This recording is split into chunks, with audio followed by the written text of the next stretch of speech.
Your Life in Sex Island, Chapter 5, picking up the tab, page 121. Who pays how much tax on income, wealth, and purchases? We are now at $100,000 in our look at realistic people making $10,000 per year, $100,000, $1 million, $10 million, $100 million, and last, $1 billion in 1 year.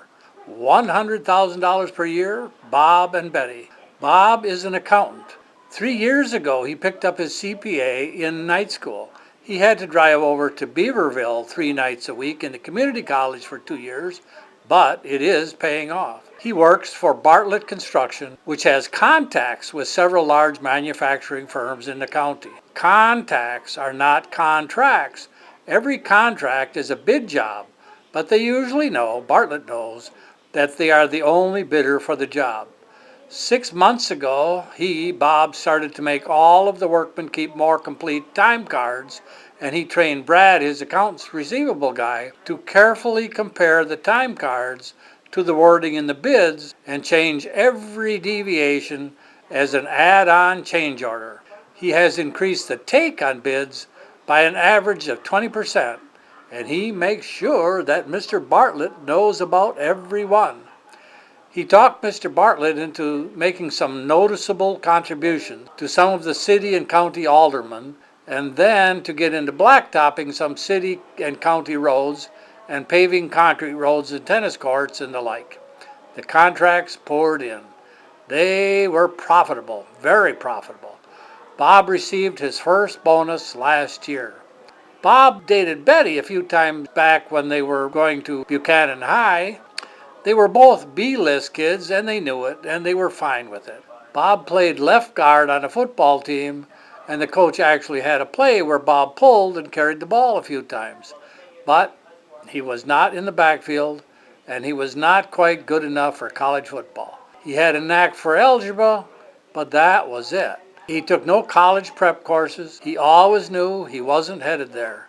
He took woodworking, theater, shop, art, chorus, and anything else that guaranteed him a good grade for showing up and pretending interest. Then, to his surprise, Bremen Community College over in Beaverville offered him not exactly a scholarship, but a study job. Bob had to answer the phone 3 nights a week in the coach's office, but he was well paid for his time. So he went to college after all. Bartlett Construction was looking, and Bob was looking, and they saw each other. And presto, a job and a man were found and a job filled. Sure, Betty took chorus and art, but she also took Latin and German, along with mid-level math and science. Bob had a better grade point average, but they were gimme grades. Betty had to work for hers. Sometimes Bob felt like she was putting on airs, whatever that meant. They thought that they had parted ways when Betty took nursing at Bremen Community College, but then Bob showed up. She and Bob would hook up, in the modern parlance. Sometimes they talked of marriage if things didn't work out with Tom, Dick, or Harry for her, or Mary, Sally, and Marcia for him. So it wasn't a bodice ripper, but they got along, and rather than drifting apart, they drifted together. The hookups were good, and what the hell, the clock was ticking. So Betty came back to work at St. Boniface Hospital, and well, all of a sudden, without knowing why or how, they were making the trek down the aisle, wondering all the while, what in the hell am I doing? But it was done, and they both liked it, both were happy. And surprise, it kept getting better. Bob was making $65,000, including a bonus from a plan that Bob had sold to Mr. Bartlett. Betty pulled down $35,000. They talked of having kids, but didn't quite see how they could do it. Some people had a half a dozen kids on a lot less, but Bob and Betty didn't see how they could do it. Bob and Betty both felt trapped in their jobs. Sure, they were doing a lot better than they had any right to expect, but what could they do to make a quantum jump? Break loose from the humdrum into the humdinger. Both were stuck. Maybe they should have done something different. Bob considered starting his own construction company, but he didn't know anything about millwrights, plumbers, electricians, the heavy equipment operators, or any of the actual work. So he felt stuck, and so did Betty. Not stuck at a bad place, but stuck in a mediocre, limited future place. They both looked at that $100,000 that they were making without the expensive kids and marveled at how much it was, and yet how it wasn't enough. Damn, he was making a lot more than a lot of other college kids. He and Betty could remember when $50,000 seemed like a fortune. Where did it all go? I mean, you had to have a little fun.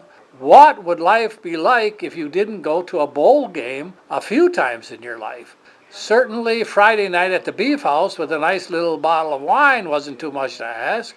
He had to join the Barron Country Club to keep those government contracts coming. That's where the movers and shakers were. That's where you had to be. You can't give up everything, for Christ's sakes.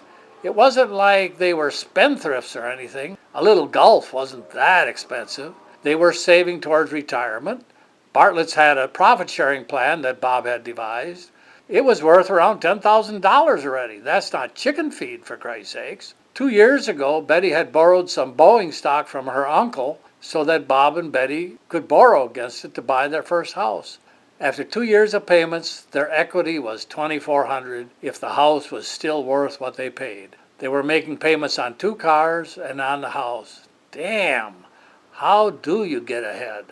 If they had to liquidate, if they sold everything at auction and then paid off all of their creditors, they would be damn lucky to walk away with their underwear on. The knowledge that had begun to rankle Bob was gained because he, a few years past, had started, as a favor, to do some of the tax returns of his friends at the Barron Country Club.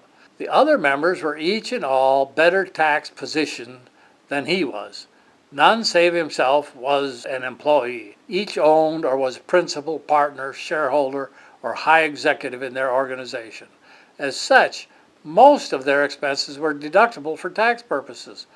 Bob's country club fees were not a business expense. For him, they were for everyone else. Most of their meals were business expenses taken with clients, vendors, or associates. Likewise for their vehicles. Yes, he was envious. It cost money to live. Where the hell does it all go? Housing, over $37,000. Food, almost $11,000. Transportation, over $8,000. Clothes, just short of $1,000. Utilities, more than $2,000. Furniture, almost $1,000. Other, about $9,000. Medical, over $7,000. Income tax, $24,000. Bob and Betty paid taxes on their wealth, on their purchases, and on their income. Almost 10% of their income is paid for their wealth tax. About 2% is paid on purchases, that's sales taxes of one kind or another. And over 17% is paid on income tax. So the total percent of their income paid is 28.8%. Wow.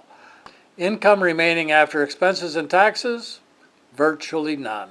Wealth remaining after expenses and taxes? Maybe 50 grand tops. So repeating, Bob and Betty paid about 28.8% of their income in taxes of one kind or another. 28.8% is a substantial portion of their income. It is almost 1/3. 3 months and 3 weeks of work. Their wealth does not increase, and they are probably slipping backwards. Any financial advisor will tell them to save for retirement. That advice is the path to ulcers. You must, but you can't. The tax on their wealth is almost infinite. It is a barrier, a wall, a moat, deliberately put up to keep working people in their place. It is an almost insurmountable entry barrier to getting out of the rut.